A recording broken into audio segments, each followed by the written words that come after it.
Hello, Leisa Reid. Welcome to the Brave Entrepreneur Podcast. I am your host, Jena Rodriguez. Entrepreneurs are leading the way and creating a whole new level of possibility. Each week, listen in to hear how brilliant entrepreneurs share their brave secrets. Entrepreneurship is not the easy way. It is the brave way. Now let's get our brave on.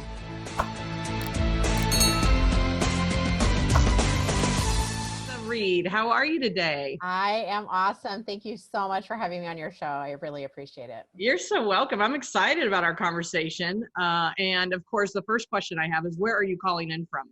I am in Orange County, California. Yeah, so we're close neighbors somewhat. Yeah, like an hour, like 40 minutes. Hour away, yeah. Yeah, something like that.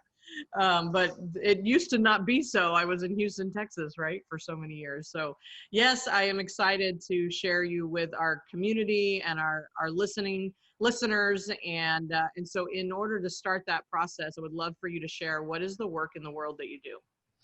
The work in the world I do, I'm the founder of Get Speaking Gigs Now. I have the pleasure of working with speakers who are wanting to use speaking as a way to market their business. So I'll help them learn how to get their talk ready to rock, get like strategies on where they should go, what they should do, how do they say it, how do they approach people, how should they do a close, how do they monetize, all the nuts and bolts that you would need for someone who's like, I'm dreaming of being a speaker, but I'm not sure how to get started. Like, that's where I come into the picture. And that's awesome. shepherd. That's awesome. I needed you about 7 years ago, right? when I started speaking, but that was exactly how I felt, not only overcoming the fear of it, the fear of public speaking, what are they going to think, all of that, kind of, I call it egoic mind chatter, and more importantly, just the nuts and bolts, how to do it, how to make sure things go well, right? So, and interesting enough, you and I kind of connected on that speaking conversation. You and I help each other, and refer each other and help each other, get into different communities through speaking, and it's been one of the most powerful things and biggest catalyst in my business for sure. So absolutely. It's clearly for you too, right? 100%. Yeah. It's one of the things I teach people. It's like, sometimes I think people don't realize the power of relationships. Like, they might hear that, but they don't really get, how do you do that? How does it start? And being willing, and speaking of being brave, it's like being willing to ask for support and offer support and not be afraid to give. And I think, so there's strategy, but then there's also like dealing with the beliefs, like with what you help people with. It's like, well, what if I aligned myself with really powerful people who I enjoyed being around? What can we create then? Instead of being all on your own and by yourself, as entrepreneurs typically are. Yeah. The synergy, right? The synergy of it all. And I think one of the commonalities we have is that we tell our story, and that's clearly what we want to talk more about today. And so I think where I'd like to begin is, number one, have you always been in this conversation around speaking, or what was the background to get you to where you are? Oh my gosh. Well, I will say my first public speaking engagement was when I was in junior high school. I did a talk on seatbelt safety to the entire school. And I was thinking about it the other day. My dad actually was my speaking coach, and he would do a lot of speaking. And I was like the vice president of the student council, and there was the president, and we had to do this talk. And so we had my dad, we met him at the library in a closed room, and he coached us literally like on, well, what do you guys want to do? And what are you trying to get, what are you trying to get? And we brought humor into it. And that was kind of like really fun experience for me. And then it led to, getting a bachelor's and master's degree in speech communication in college. So it didn't really ever go away, but I noticed that it wasn't so much, ironically, about speaking one-way communication. I enjoy, I would consider myself a facilitation style speaker. I love facilitating the conversation and the growth and the learning process.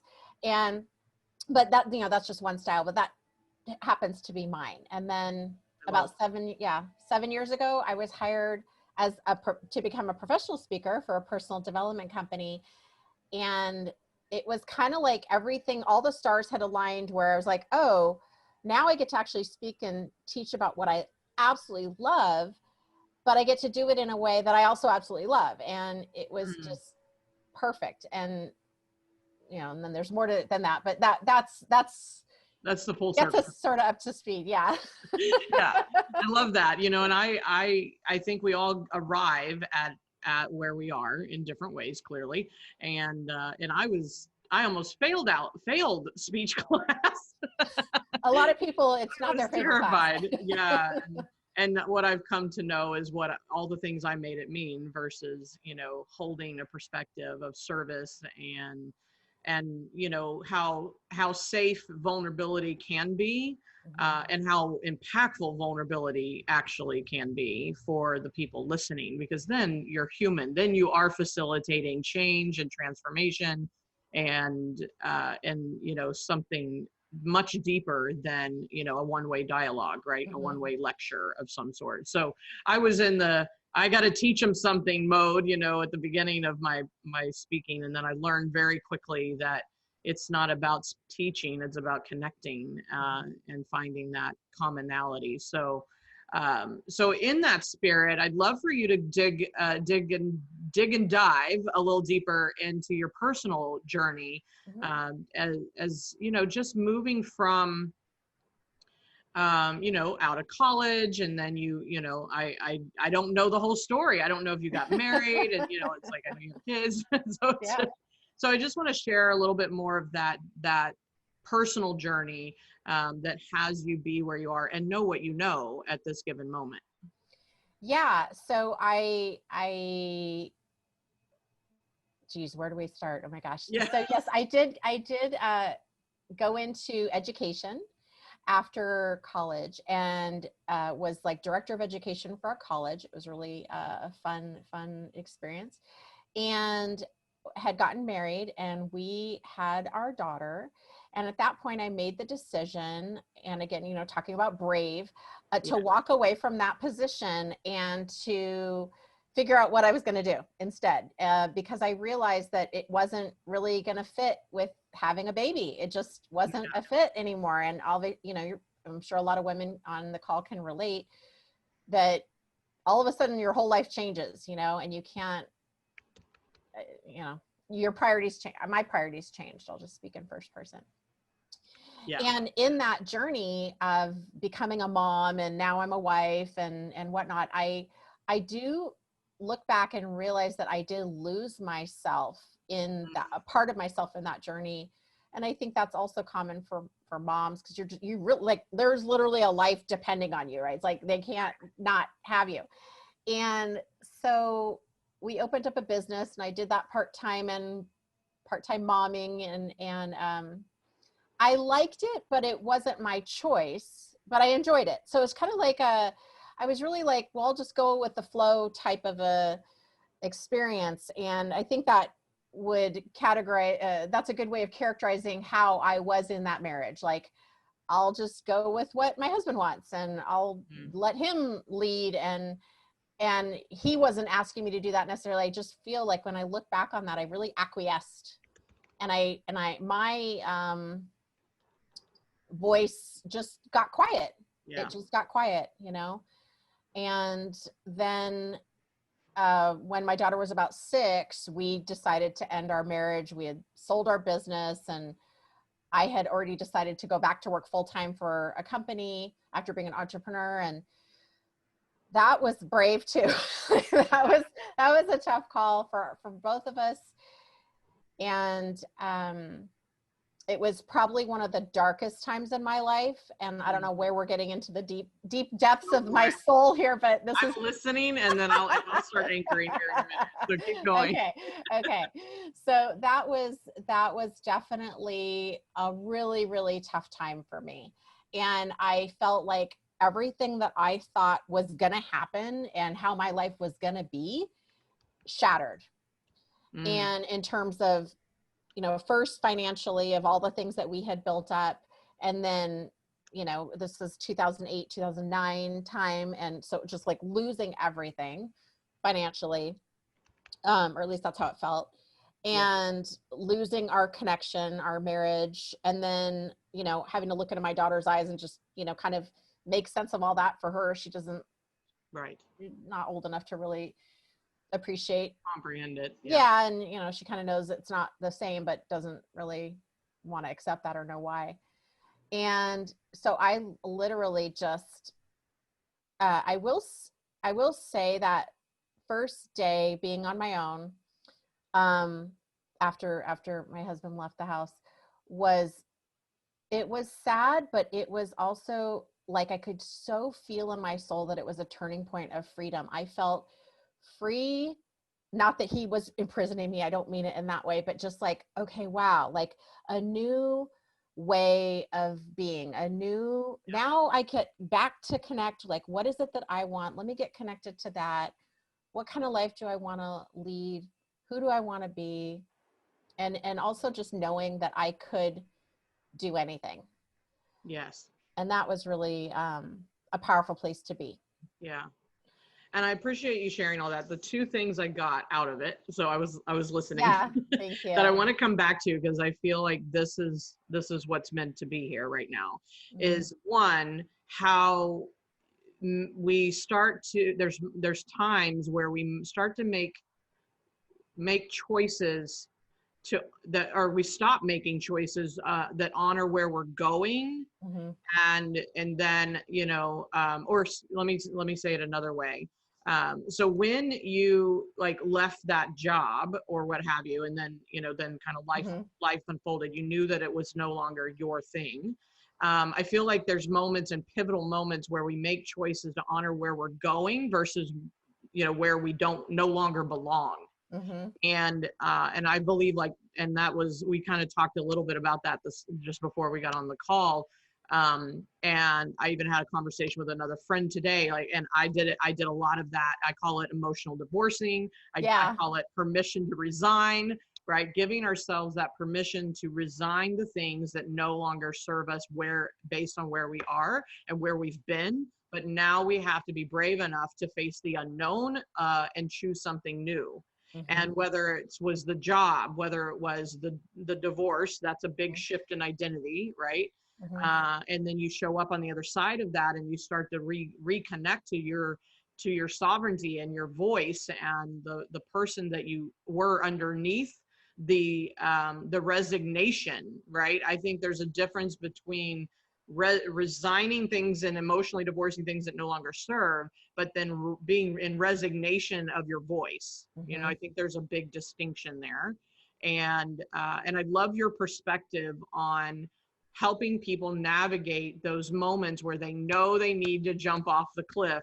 But, you know, and like I said, we were talking about this. It's like the moment where we know that there's a cliff that we need to jump off of versus the cliff showing up and we weren't prepared. Right? It's almost like we're so, you know, so even in the moment of the divorce, sorry, something in the background on my computer. Okay. So sorry. I thought I turned all that off. There's, you know, it's almost like what I just heard was that you in the job knew the cliff was coming and made the choice. But then inside of maybe the marriage or the divorce it's like you had given away so much of your own voice that the cliff was, there was an unconscious part to it. Yep. And then, you know, it's kind of like the cliff showed up. Oh yeah, the cliff Whether definitely you were showed ready up. or not. Yeah, the cliff. Does that resonate? Yes. The Okay. cliff definitely showed up unexpectedly. I was like, wait, I'm falling off a cliff? What? Yeah, exactly. There we versus go. The difference. In different choices, I've had a chance to sort of like prepare my journey up the cliff, you know, prepare my journey to the cliff's edge. Yes. And put the backpack on, get the water. Yes, which is a very different experience. Yeah, it's similar to, in a way, like a death, where if there's an unexpected death versus a death that's expected, they're both sad and there's a jolt and an ending. But you or I have been able to experience survival of both of those, you know, with people that I love.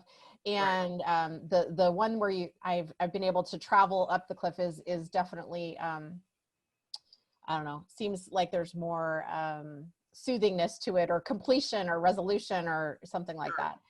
Yeah. Yeah, and I think that's what's happening a little bit right now with our world at large is there's two perspectives going on. Either people are there, lots changed, a lot of unemployment, businesses having to be done differently, and that may be a cliff for people. And it's kind of like, Yes. oh my gosh, I've not done this before. How do I jump off this cliff, right? This cliff showed up and I wasn't prepared. And so I think that number one, we are okay in both situations, and somehow they happen. Each perspective is going to happen at some point. I certainly have had both, right? Yep. Both ideas where I'm at choice around the cliff coming, and I'm going to jump into a new direction or a new, like end a relationship or end a job or whatever. And then there's other times where it just shows up kind of unexpected. And I feel like there's got to be a perspective here to share that helps people navigate that regardless of the circumstance. And so I'm curious what yours is. What would be your perspective on that? I think it's really a tuning in to, for me, what's really helped is staying tuned in to what I truly want and desire, and like my soul's knowledge. Yes. It's easy to get distracted with other opportunities and offers, and what some people would say, like, oh, shiny objects or something like that. Right. But when I am able to give myself time to reflect and be quiet and listen to that inner soul, is where I find the truth for me. And that helps me navigate that quicker and have honest conversations quicker, and also stay connected to the vision that I have for my life. Right. So, having a vision for how you want your life to be. And like, these are conversations I was having just this weekend with my husband of like, you know what? I'm creating, a life where I do, and a life where I have this, and that. And I think that's important, to be connected and excited about what kind of vision you want to have for your life. Yeah, I think that's perfect to answer that question, because in both scenarios, I believe we have that guiding answer. We have that guiding truth. And yet it's whether we're conscious or unconscious to it. Right. And so you and me both, we get quiet, or we meditate, or, we look within before we make the choices. And if it is a 2x4, and if it is a cliff we weren't expecting, or something, something of that nature, I think when we are able to turn inward, we can trust that number one, we're safe, we're going to be okay, we're going to make it, we're going to, we're going to thrive because of it. And if you choose to see it the opposite way, where it's like, oh my God, my world's ending, I'm not going to make it, this is the worst thing ever, how is this happening to me? Right. Then yeah, there will be a struggle. There will be it's still happening. So you just got to respond to it in a way that's going to make you feel more powerful, aligned, and open to possibility, in my opinion. So yeah, I thought about a couple other things as you were talking too. Okay, good. That one is I used to be uncomfortable, or I would say my level of uncomfort or discomfort was a lot higher with that kind of shifting and transition, that in between feeling. And as I'm getting older and wiser, I noticed that I'm like, oh, okay, I'm sensing that there's a change coming, and I'm able to give it more grace and just like, okay, is there a rush here? Is there a hurry? Why do I feel like I need to hurry? Is there something pending, or is that just because I want it to, quote unquote, get it over with or get through it? And so I listen to that part of me too, so that way I'm not hastily acting in order to get away from a feeling, but like, just letting it sort of be unsettled for a while. And that's a newer thing for me in the last few years, I would say. Yeah. And the other thing is, I also really enjoy getting little external, so as much as we're talking about the internal, I love getting little external, whatever you want to call it, angel whisperings or little signs from God, or little, of like, oh, that's interesting that all of a sudden this would show up, for me. And sometimes it's like in birds that come around, like I'll see unusual creature, and I'm like, that's interesting. Why did I see that? So I like that, playing that game too. Yeah, and I think the more that we don't dismiss those things, that's part of us trusting our path, right? Yeah. Like, yeah. like, Okay, I'm on the right path. Okay, good. All right. right Okay. Whatever is happening is okay, right? It's okay. And yeah, and I think that's honestly what brave is all about. Is I always say that being a brave master, is facing yourself, is feeling the feelings, right? And Yes.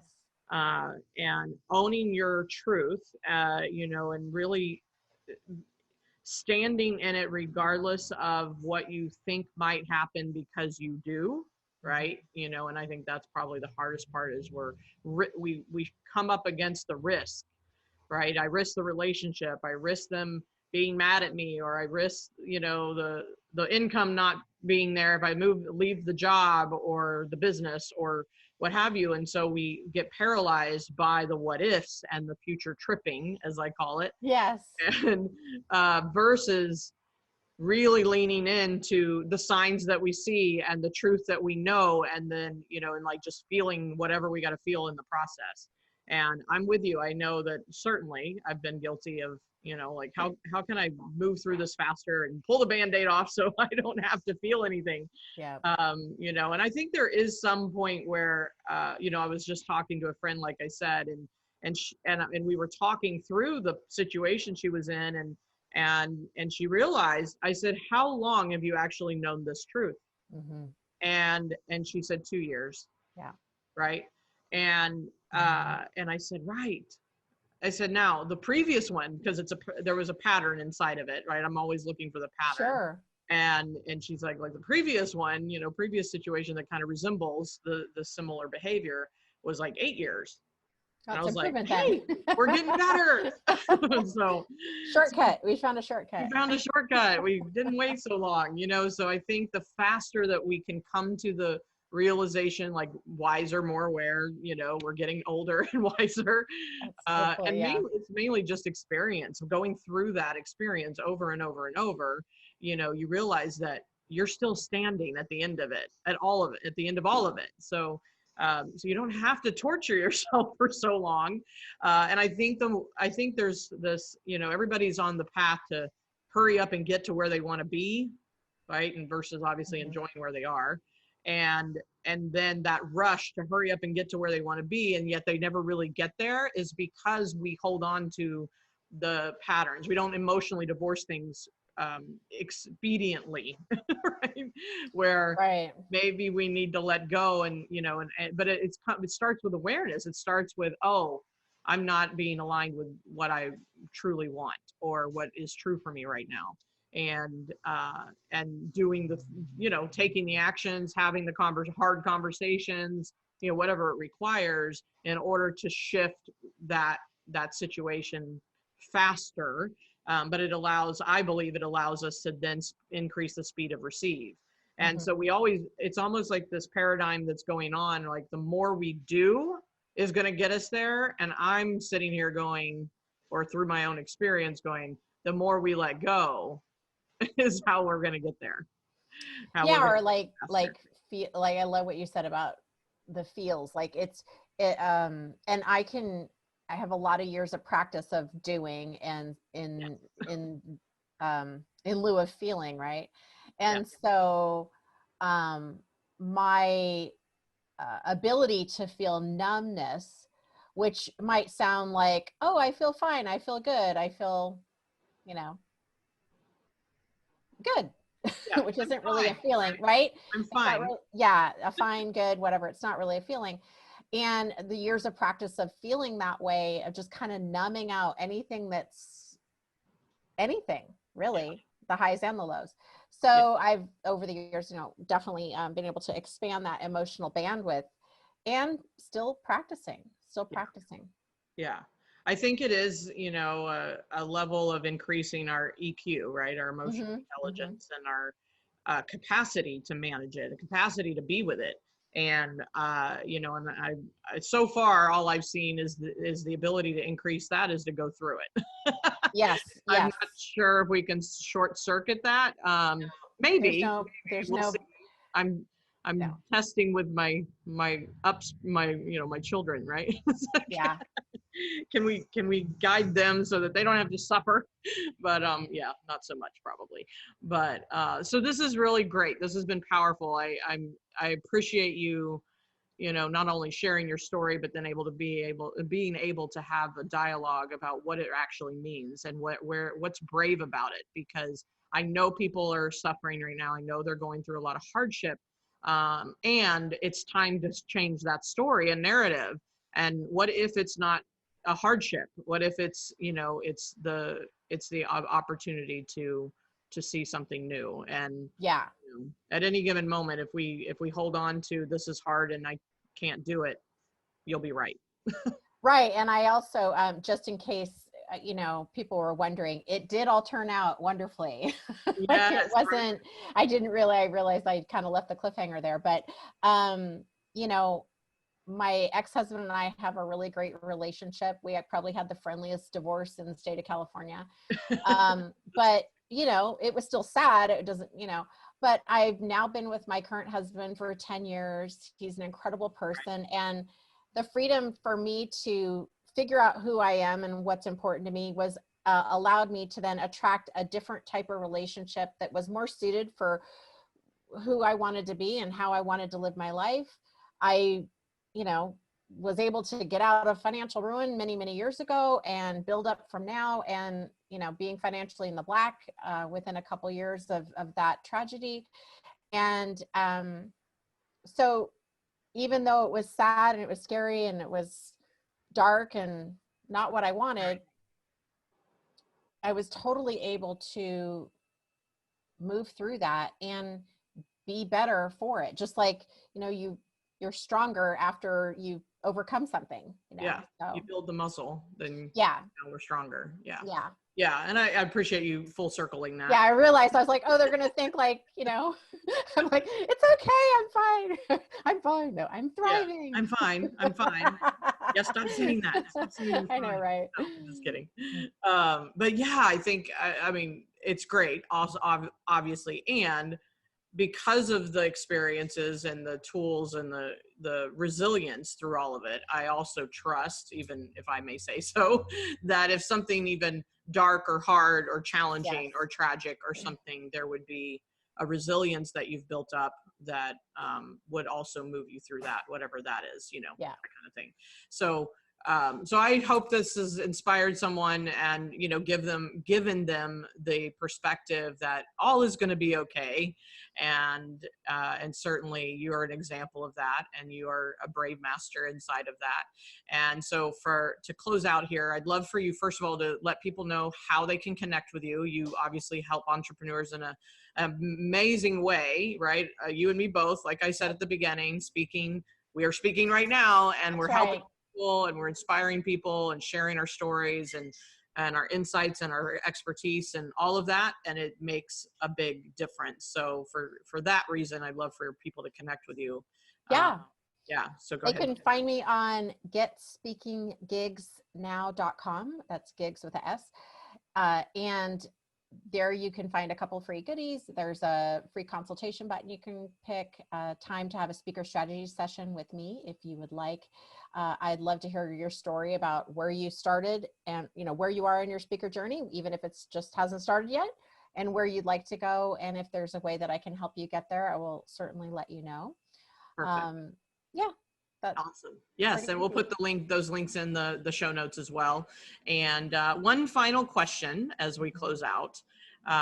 If this were your last speaking gig, if this was your last interview, last stage, last opportunity ever, what would be the message you'd like to share with the world? I would say that what drives me is that believe we're all connected. We share a consciousness as human beings and living beings, let's just say. And we all have gifts that we've been given, and they're unique to us and how we deliver those gifts. And the more that you're able to tap into whatever that gift is and give it to the world, even if it's just one more person or, I don't know, thousands of people, Right. that raises our consciousness collectively. And so if you've been hiding your gift or kind of keeping it to yourself, I would say nurture that and see how can you give that to the rest of our planet. Yeah, raise the consciousness of the planet is Absolutely. what I say. Yes. I love it. Yeah, I agree wholeheartedly with that. So even if it is just within your family unit or what have you, but yes, stay connected to who you are and your gifts and share it. So thank you, Leisa. Thank you for sharing your gifts. Amazing. And it's been great to have you here again. And I can't wait to share this with our audience. So thank you so much. And for everyone listening, if this resonated with you, please share and to make a review on iTunes if you're so inclined. That certainly helps us serve even more people. And until next time, let's go get our brave on.